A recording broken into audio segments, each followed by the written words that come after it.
bu bosh shakli hech qachon o'zi to'g'rilanib ketmaydi. O'zi o'tib ketadi deb o'ylagan ko'plab ota-onalar bizga har kuni murojaat qilishadi.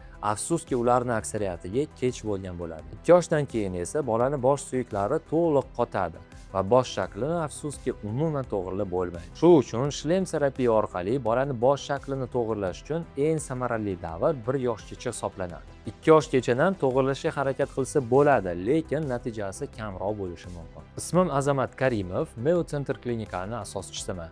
Biz 4 yildan beri mingdan ortiq turli xil ko'rinishdagi bosh deformatsiyali bolalarga professional yordam berib kelyapmiz. Eng yaxshi natijalar doimo erta murojaat qilganlarda bo'ladi. Agar farzandingiz 2 yoshdan kichik bo'lsa va boshida qiyshiqlik, pachonlik yoki yuzida asimetriya kuzatilgan bo'lsa, bu hech qachon o'zi to'g'rilanib ketmaydi.